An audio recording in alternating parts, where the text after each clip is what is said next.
Bonjour les amis. Alors aujourd'hui je vais dans cette vidéo vous présenter un petit peu la chaîne et je profite de cette journée de soleil pour vous faire voir un peu en même temps le terrain euh, dont nous sommes propriétaires. Pardon. Alors je m'appelle Alceste Boréal et je vis avec ma compagne Céleste sur ce terrain depuis maintenant un certain nombre, on peut dire d'années. Ça fait un peu plus de 4 ans que l'on a acheté ce terrain, avec un but précis, c'est-à-dire que jusqu'à maintenant on n'y résidait pas. On peut voir qu'il y a un petit ruisseau. On n'y résidait pas, on était en vadrouille sur les routes de France et d'Europe. Et on a décidé, par rapport à certaines commodités, à certaines pratiques et surtout à certaines choses que l'on ne peut plus faire en tant que nomade sur les routes aujourd'hui, il y a beaucoup moins de liberté qu'autrefois. Alors on a décidé de s'installer fixe sur un terrain, d'avoir des animaux et de vivre notre vie à nous. Pourquoi vivre notre vie à nous? Parce que, tout comme moi, un certain nombre d'entre vous pourront constater que, allez, disons-le franchement, le monde part en couille. Alors, que ce soit à cause du fric, que ce soit à cause de la méchanceté des gens, de la jalousie, que ce soit, je sais pas, de la maladie aussi, hein, en ce moment avec le Covid. Bref, à cause de tout ça, on a décidé de vivre un peu en retrait de la société sans pour autant vivre comme des ermites. D'ailleurs, vous pouvez l'entendre. Il y a un peu du bruit aux alentours parce que le terrain est longé par une route. Donc de temps en temps, c'est une route qui n'est pas spécialement très pratiquée, mais de temps en temps, surtout quand il fait beau, on entend des gens passer aux heures de pointe, si j'ose dire, les heures où les gens vont travailler ou rentrent du travail. Voilà, donc là, il est 14 heures, un peu moins de 14 heures, donc les gens commencent à passer pour aller au boulot. Vous remarquerez sûrement que je suis quelqu'un d'assez franc dans ma façon de parler. Ça, vous le jugerez par vous-même, mais vous l'entendrez assez souvent. Quand quelque chose ne va pas, je n'hésite pas à le dire. Je suis quelqu'un ordinairement de franc, un peu grande gueule, ça je vous l'avoue. Alors donc on a décidé d'arrêter de travailler et de vivre par nos propres moyens. C'est pourquoi on a acheté ce terrain qui fait à peu près 1 hectare, enfin qui fait 1 hectare, un peu plus d'1 hectare, pour une somme pas très importante. Sur ce terrain, on y vit notre vie un peu particulière. Voilà. Il est hors de question de faire une construction parce que de toute façon ça n'est pas autorisé, c'est un terrain qui n'est pas constructible. C'est une partie boisée et prairie sur ce terrain, donc ici je suis dans la partie plutôt prairie. Et on a décidé de s'installer fixe parce que la vie n'est plus possible aujourd'hui sur les routes, du moins tout aussi facilement qu'autrefois, il y a trop de monde. Les carburants deviennent de plus en plus chers, les contrôles techniques de plus en plus fréquents, de plus en plus sévères. Donc on a décidé de se stabiliser et de se sédentariser, si j'ose dire. Voilà. On a déjà mis sur le terrain quelques animaux. En l'occurrence, il y a des moutons. Il y a des petits moutons noirs. Et il y a des chevaux, enfin un cheval, un grand poney plus exactement. Un petit poney, un Shetland et puis un âne sur ce terrain. Je vais vous les montrer par la suite. Et nous allons essayer, Alceste et moi, d'aller vers une autonomie, parce qu'on a déjà commencé, vers une autonomie financière et une autonomie énergétique, c'est-à-dire au niveau de l'électricité, de l'eau, parce que sur le terrain, nous n'avons aucun réseau de rattaché, ni eau, ni électricité, ni téléphone, de façon à payer toujours le moins possible. Notre but aujourd'hui, c'est de vivre avec un minimum d'argent. Je ne dirais pas sans argent, parce que c'est impossible, ça fait déjà quelques années qu'on essaye, Et celui qui me dit aujourd'hui qu'il est capable de vivre sans un rond, c'est un menteur. Là, il n'y a pas photo. Il raconte des conneries, où il fait la manche, où il gagne du fric un peu à droite à gauche. Et le gars qui vous dit moi je vis sans argent à 100% aujourd'hui, c'est impossible, ne serait-ce que pour sa santé déjà, ça serait pas bien. Ça serait pas bon plutôt. Et puis les gens qui disent je vis en autonomie, j'ai l'électricité avec un groupe électrogène et je mets de l'essence dedans, ben, s'ils appellent ça une autonomie, ces gens ont une drôle de mentalité. Pour moi, une autonomie, c'est quand on n'a absolument besoin ni de rien, ni de personne. Quand je dis de rien, c'est aussi bien de matériel que de financement, et de personnes, c'est de coups de main ou d'amis pour donner de l'argent, ou d'autres personnes pour donner de l'argent. Voilà. Donc, il est clair que je ne vais jamais parler d'autonomie à 100%, je vais tout simplement essayer de m'y approcher le plus possible, de vous montrer qu'il y a une autre façon de vivre, et qu'on n'est pas aujourd'hui obligé de rester enfermé comme des moutons dans la société, comme tout le monde, avec le métro, boulot, dodo, chose que je respecte chez les autres, mais qui n'est pas adaptée à moi. Le terrain est partagé en deux parties. Donc, comme je vous ai expliqué juste avant, il y a une partie boisée et une partie prairie. Là, ces deux parties sont séparées par une petite rivière qui coule toute l'année, avec de l'eau très fraîche. Et cette eau n'est pas particulièrement potable, mais n'est pas non plus spécialement polluée. Voilà. Donc c'est de l'eau qui va très bien pour être utilisée pour la toilette, laver le linge, pour les animaux, etc. Mais nous la buvons pas. Pour boire, nous allons chercher de l'eau à un village un peu plus loin. Il y a une aire de camping-car dessus qui distribue de l'eau gratuitement toute l'année. Avec des bidons, on utilise de l'eau potable pour cuisiner et pour boire. Voilà. Mais c'est quand même bien pratique d'avoir cette rivière qui coule à l'année. Alors c'est une petite rivière à truites, j'en ai déjà vu.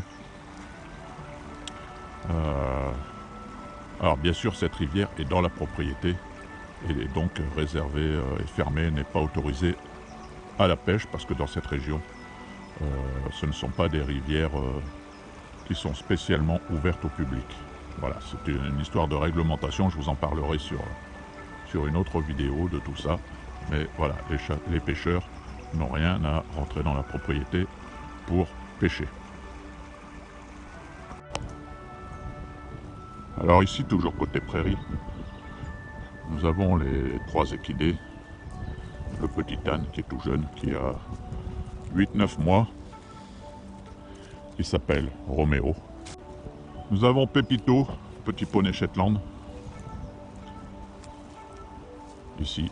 Et derrière lui, nous avons Ars, un poney, voilà, qui est pratiquement aussi grand qu'un cheval. Mais c'est un grand poney, pourtant ça n'est pas un double poney, mais il est quand même de belle taille. Voilà. Pour les trois animaux que nous avons dans cette partie du terrain. Alors Roméo est un peu jeune, mais nous l'avons pris pour à l'avenir faire des balades, parce qu'on adore, Alceste et moi, faire de la randonnée. Et donc pour l'instant, on utilise Ars, le grand. Viens mon pote. Ça va mon grand? Dis bonjour. Tu dis bonjour à la caméra? Oui mon grand.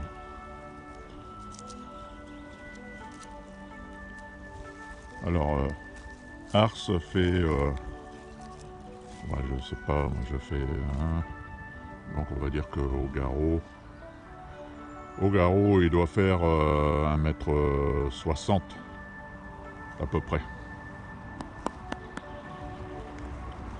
Très gentil. Très gentil. Il aime randonner. C'est un poney qui a été monté, donc on le voit hein, quand on promène avec lui. Bon, nous on le monte pas, du moins pour l'instant on le monte pas. On s'en sert avec un bas sur le dos. Et on promène gentiment avec lui. Et son compagnon inséparable de 50 cm au garrot. Pépito. Salut Pépito, fais voir tes yeux. Voilà. Pépito, un tout petit poney Shetland, qui lui est juste le compagnon de Ars. Ils se connaissent depuis des années et on n'a donc pas voulu les séparer. D'ailleurs, c'est même compliqué de pouvoir sortir en randonnée avec l'un sans l'autre. Et donc Roméo, le petit âne qui un jour deviendra lui aussi porteur de bât pour faire de la randonnée ou éventuellement pour aller faire les courses, etc. Par cette passerelle que j'ai fabriquée pour traverser la fameuse petite rivière ou ruisseau, appelez ça comme vous voulez. Nous on a l'habitude d'appeler ça la rivière.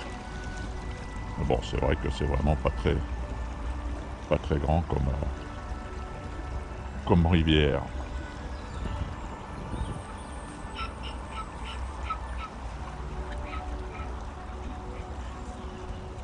Cool Roméo. Alors de ce côté-ci de la prairie, du terrain, on voit que c'est déjà un peu plus boisé. On peut voir au fond là-bas qui se reposent les 3 moutons, donc 2 femelles et un mâle, qui on espère vont se reproduire. Alors je m'approche pas plus d'eux parce que les femelles sont très timides. Et le bélier, lui, non, il n'y a aucun problème avec lui, il vient dire bonjour, il vient manger à la main. Mais ces 2 femelles sont très timides et voilà, c'est pas la peine de les faire courir. Ça sert à rien. Alors ici, de l'autre côté, il y a la partie plutôt boisée avec l'étang, on peut voir là derrière.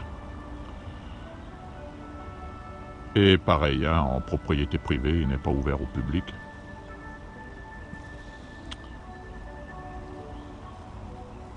Dans lequel il y a des poissons. Voilà. Il est venu tout seul pour dire bonjour. Salut monsieur Bélier. Donc ces 2 femelles sont là-bas. Elles se sont approchées aussi.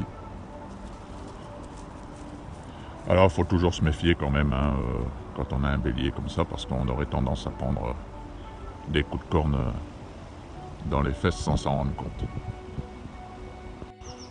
Dans la partie boisée, on a aussi installé Roméo qui ne lâche pas les baskets. On a installé le poulailler qui a été fabriqué dans une cuve à eau. Voilà. Alors il n'y a que 3 poules. Donc une partie grillagée quand même pour les mettre à l'abri des prédateurs. Elles rentrent le soir toutes seules, on ferme la porte. Il y a 2 poules et un coq qui sont en train de se chauffer au soleil là-bas. Ils profitent comme nous de ces quelques rayons de soleil. Voilà, donc c'est la partie, on peut voir. Oh, et Roméo, arrête de me mordre. Les poches, on cherche la carotte dans les poches. Et donc la forêt qu'on peut voir hein, derrière.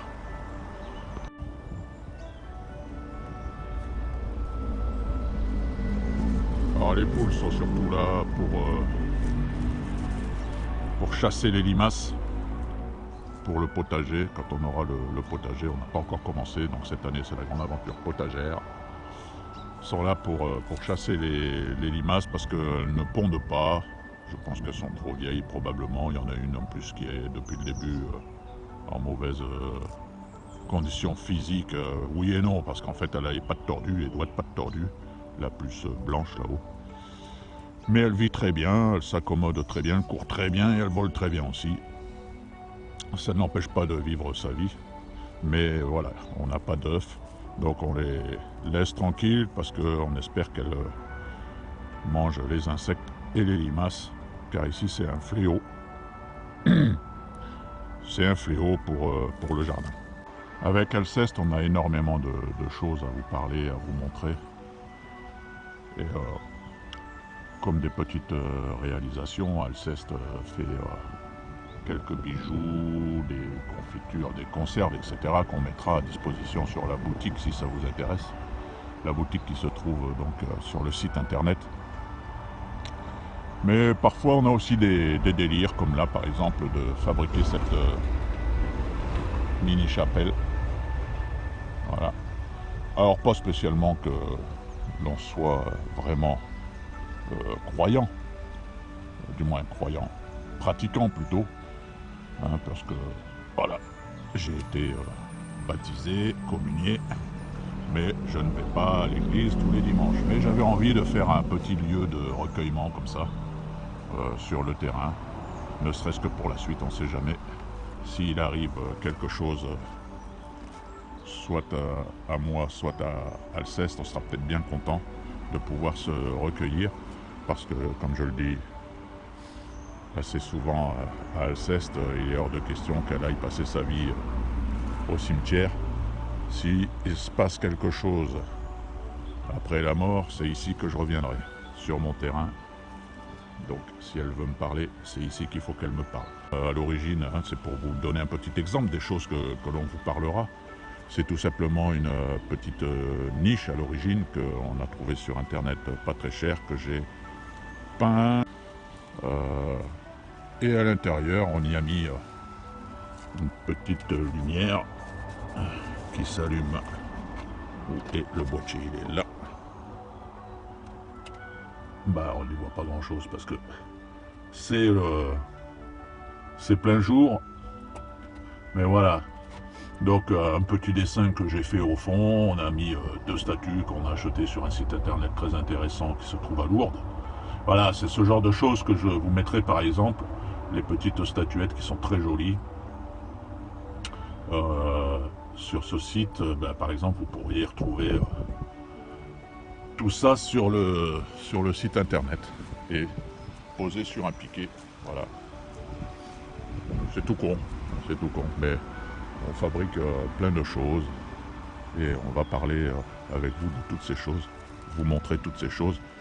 Bien sûr aussi des choses plus intéressantes pour une vie s'approchant de l'autonomie, comme par exemple fabriquer son savon, fabriquer sa lessive, fabriquer son produit vaisselle,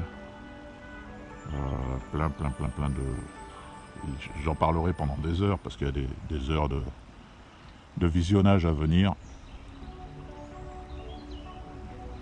Vous avez probablement des choses aussi que vous savez que nous ne savons pas, donc c'est pour ça que le site est là, pour pouvoir partager et faire une grosse base de données avec tous ces renseignements. Et enfin, dernier compagnon, Maurice le chat. Alors pourquoi Maurice? Parce que c'est pas ma faute, c'est la faute à Maurice. C'est Maurice qui a bouffé tout le chocolat. Voilà, c'est un chat très câlin, castré, qui reste avec nous. Il aime juste, voilà, il aime juste s'arracher les poils, voilà, c'est son problème. On ne sait pas pourquoi, il s'arrache les poils, sans arrêt. Il est un peu fada. Hein, Roméo? T'es content, toi, ici, avec tous ces animaux, hein? Ça fait plein de potes. Alors, vous l'aurez compris, on préfère les animaux que les gens. En général, parce qu'on a été énormément trahi par l'être humain. Alors, on se méfie énormément des gens, beaucoup moins des animaux. Et pourtant, vous savez, un âne, un cheval, il faut se méfier, ça peut faire mal, ça peut mordre. Voilà, mais il faut savoir vivre avec eux. Les laisser en paix quand il faut.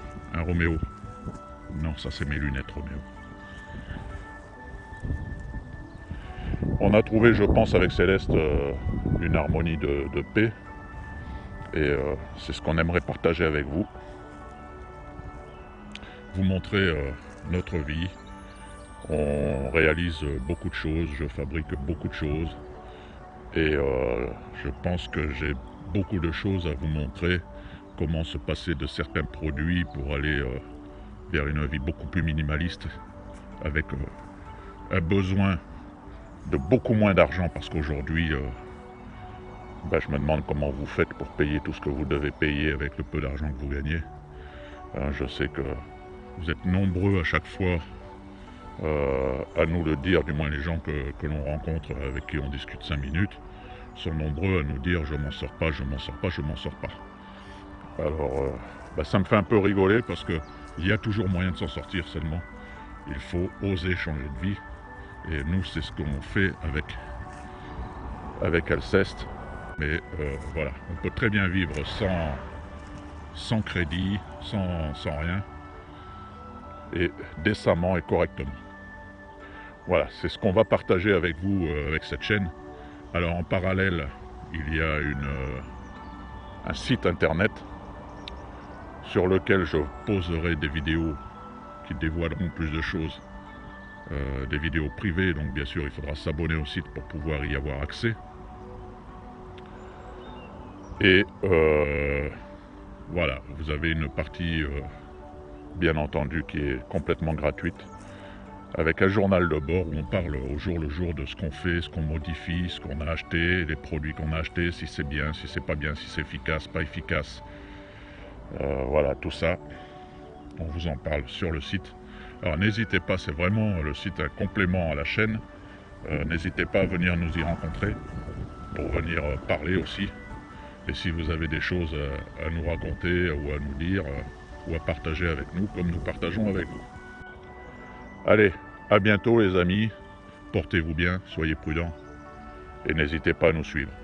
Vous pouvez laisser un petit commentaire, ça fait toujours plaisir, un petit pouce par la même occasion, ne serait-ce que pour dire merci à notre petit Roméo qui a participé à cette vidéo